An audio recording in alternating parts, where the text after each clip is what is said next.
আসসালামু আলাইকুম। আমন্ত্রণ জানাচ্ছি মুসলিম নেটওয়ার্কে। তালেবানদের সাফল্যের প্রধান কারণ পাকিস্তানের সাহায্য, দাবি মার্কিন সিনেটরের।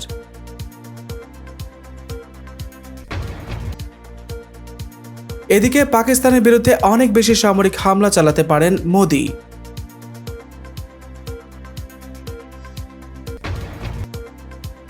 হুমকির ধরন অনুযায়ী ক্ষেপণাস্ত্রের পাল্লা বাড়বে, বললেন ইরানি জেনারেল।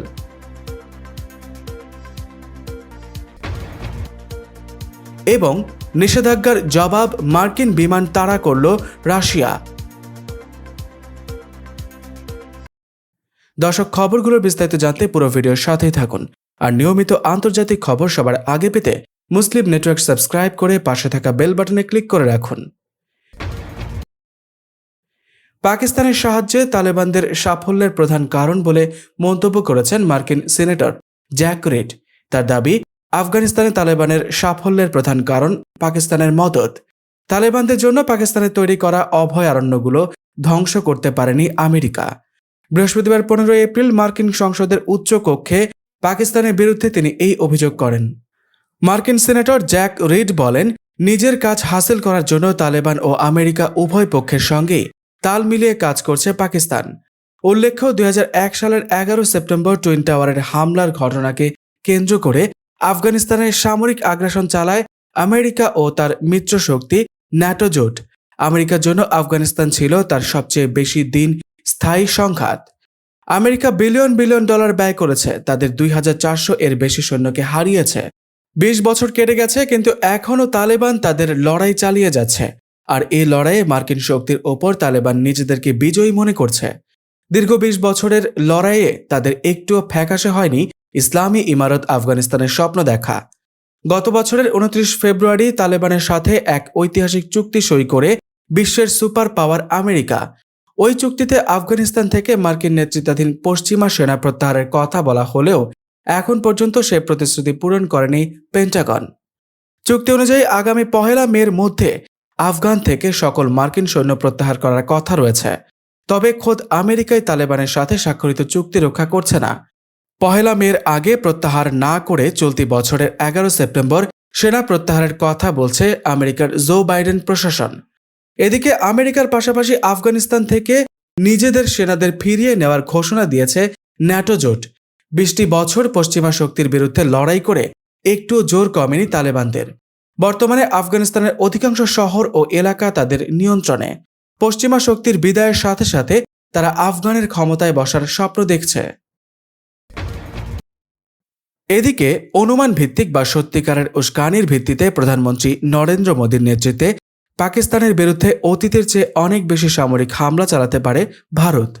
চলতি সপ্তাহে মার্কিন কংগ্রেসে দেওয়া গোয়েন্দা প্রতিবেদনে এই সতর্কতা দেওয়া হয়েছে। শুক্রবার পাকিস্তানের সংবাদ মাধ্যম ডন অনলাইন জানিয়েছে, হুমকি মূল্যায়নের বার্ষিক প্রতিবেদনটি তৈরি করেছে যুক্তরাষ্ট্রের ডিরেক্টর অফ ন্যাশনাল ইন্টেলিজেন্সের দপ্তর। মঙ্গলবার প্রতিবেদনটি কংগ্রেসে পাঠানো হয়। প্রতিবেদনে দক্ষিণ এশিয়ার হুমকি মোকাবেলা বিষয়ে বলা হয়েছে, এই অঞ্চলে উত্তেজনার মাত্রা বাড়ছে। প্রধানমন্ত্রী মোদীর নেতৃত্বে ভারত অনুমান ভিত্তিক বা প্রকৃত উস্কানির জবাবে পাকিস্তানের বিরুদ্ধে অতীতের চেয়ে অনেক বেশি সামরিক জবাব দিতে পারে।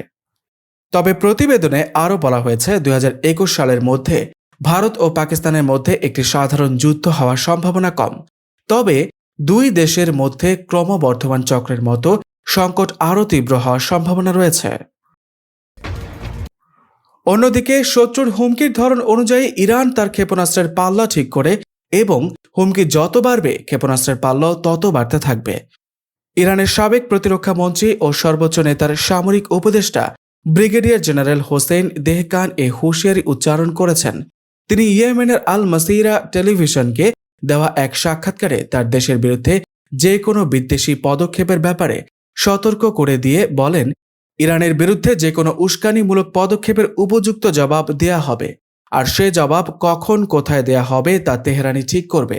এর ফলে শত্রু ইরানের বিরুদ্ধে একই ধরনের পদক্ষেপের পুনরাবৃত্তি করার আগে শতবার চিন্তা করবে।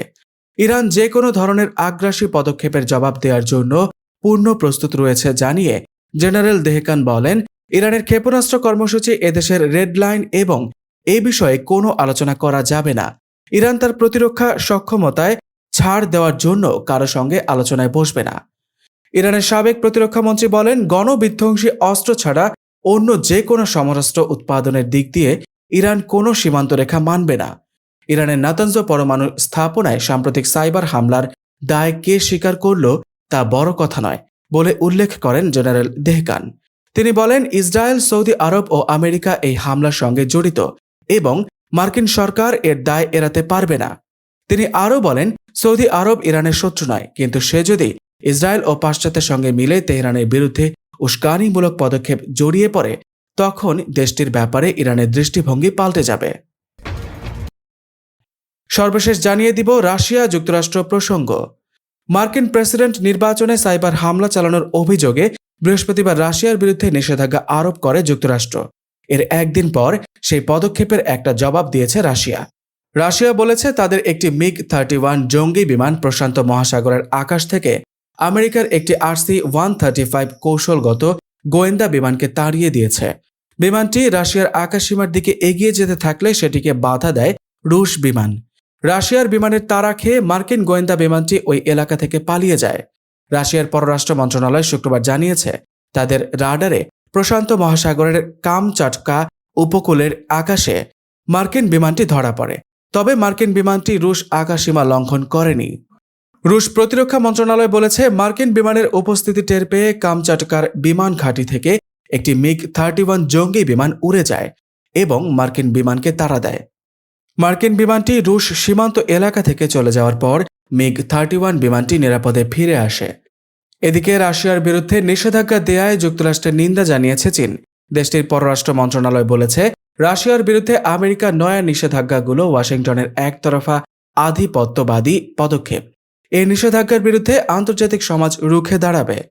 2020 সালে অনুষ্ঠিত মার্কিন প্রেসিডেন্ট নির্বাচনে সাইবার হামলা চালানোর মতো হস্তক্ষেপ করার অভিযোগে ওয়াশিংটন এ নিষেধাজ্ঞা আরোপের ঘোষণা দেয়। তবে মার্কিন নির্বাচন সহ তাদের অবকাঠামোয় যে কোনো রকমের হস্তক্ষেপের কথা বারবার অস্বীকার করে আসছে রাশিয়া।